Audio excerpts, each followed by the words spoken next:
Previous lecture में हमने integer, double, string और बूल डेटा टाइप के बारे में डिस्कस किया था। आज के इस लेक्चर में हम कुछ एडवांस डेटा टाइप्स के बारे में डिस्कस करेंगे। For example war, dynamic, final और कांस्ट। इस लेक्चर को कंटिन्यू करने से पहले आपने प्रीवियस लेक्चर को एक बार जरूर देख लेना है। प्रीवियस लेक्चर को हम रेस कर लेते हैं और आज का लेक्चर हम स्टार्ट करते हैं।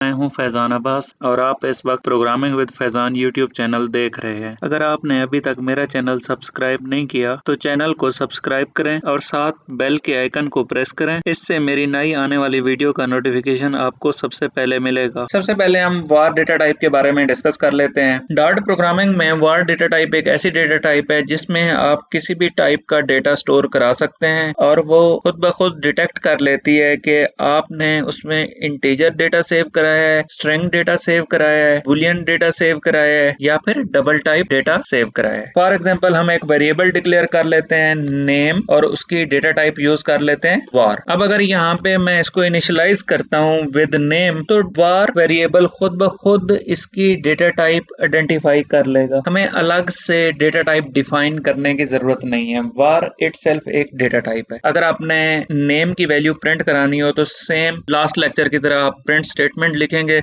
और आप नेम प्रिंट कर सकते हैं। सेम इसी तरह एक और वेरिएबल डिक्लेयर कर लेते हैं वार सैलरी 25,050 पैसा। आप इसको प्रिंट करा सकते हैं। अब हमें अलग से स्पेसिफिक डेटा टाइप डिफाइन करने की जरूरत नहीं है। आप सिंपली वार यूज करके उसमें किसी भी टाइप का डेटा आप सेव करा सकते हैं। सेम इसी तरह एक और हमारे पास डेटा टाइप है डायनामिक डेटा टाइप। इस डेटा टाइप में भी सेम अगर आप वेरिएबल डिक्लेयर करते हैं एड्रेस और इसमें आप अगर सेव कराते हैं इस्लामाबाद एंड पे सेमीकोलन तो आप एड्रेस को प्रिंट कराना चाहें तो आप प्रिंट करा सकते हैं और एंड पे सेमीकोलन। वार और डायनामिक बेसिकली सेम टाइप की डेटा टाइप्स हैं। इन दोनों में जो मेन डिफरेंस है वो ये है कि फॉर एग्जांपल अगर आपने वार में first time string data initialize कर दिया है, अब इस नेम को मैं अगेन वैल्यू असाइन करना चाहता हूँ। सपोज कर लें कि मैं चाहता हूँ इसको इंटीजर वैल्यू असाइन करें। अब जैसे ही हम इंटीजर वैल्यू असाइन करना चाहते हैं तो हमें एरर मैसेज शो हो रहा है value of type int can not be assigned two variable of type string, क्योंकि अब ये स्ट्रिंग टाइप का वेरिएबल बन चुका है। अब हम दोबारा इसको इंटीजर वैल्यू असाइन नहीं कर सकते। जबकि अगर हम डायनामिक डेटा टाइप की बात करें तो अगर आप एड्रेस को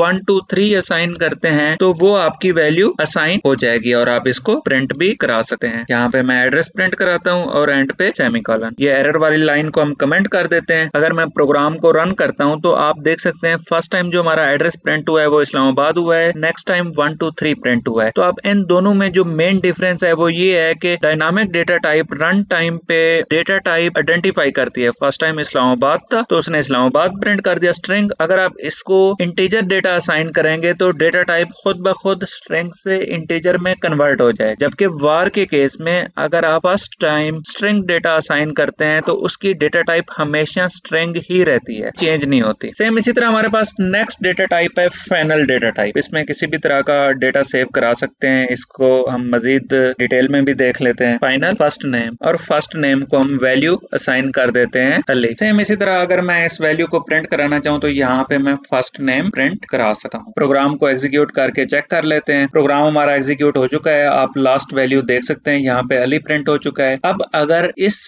वेरिएबल को मैं अगेन वैल्यू असाइन करना चाहूँ तो मैं वैल्यू असाइन नहीं कर सकता। फॉर एग्जाम्पल मैं कहता हूँ नेम इक्वल टू मुनीर। अब हमें एरर शो हो रहा है कि final variable first name can only be set once, कि आप इसको एक बार वैल्यू सेट कर सकते हैं, उसके बाद दोबारा इसकी वैल्यू चेंज नहीं कर सकते। इसलिए हमें ये कंपाइल टाइम पे एरर शो हो रहा है। इसी तरह फाइनल वेरिएबल में आप किसी भी तरह का डेटा सेव कर सकते हैं। आप इसमें इंटीजर सेव कर सकते हैं, इसमें आप स्ट्रिंग सेव कर सकते हैं, इसमें आप बुलियन वैल्यू सेव कर सकते हैं। जब फर्स्ट टाइम आप वैल्यू इसको सेट कर देंगे उसके बाद आप दोबारा इसको वैल्यू सेट नहीं कर सकते। इसी तरह हमारे पास लास्ट डेटा टाइप है कांस्टेंट डेटा टाइप। कांस्ट यहाँ पे हम डिक्लेयर कर लेते हैं लास्ट नेम सेमीकोलन। अब जैसे ही मैंने सेमीकोलन ऐड किया तो यहाँ पे आप देख सकते हैं constant basically compile time variable होता है, तो इसको आपने कंपाइल टाइम पे मस्ट वैल्यू इनिशियलाइज करनी होती है। इवन आप एरर मैसेज भी देख सकते हैं the constant last name must be initialised, कि ये लाजमी इनिशियलाइज्ड होना चाहिए। अब यहाँ पे आपने इसको वैल्यू वैल्यू इनिशियलाइज करनी है, यहाँ पे मैं इनिशियलाइज कर देता हूँ अब्बास। अब मैंने लास्ट नेम जैसे ही इनिशियलाइज किया, उसके बाद अगर मैं इसको प्रिंट कराना चाहूँ तो मैं इसको प्रिंट करा सकता हूँ। अगर आपने कोई और ऑपरेशन परफॉर्म करना है तो आप वो ऑपरेशन भी परफॉर्म कर सकते हैं। हमारा लास्ट नेम इस तरह प्रिंट हो जाएगा। जिस लाइन में हमें एरर शो हो रहा है उस लाइन को हम कमेंट कर देते हैं और अपना प्रोग्राम एग्जीक्यूट कर लेते हैं। अब आप देख सकते हैं अली के बाद लास्ट पोजीशन पे आपको अब्बास शो हो रहा है। अब अगर आपने कांस्टेंट वेरिएबल की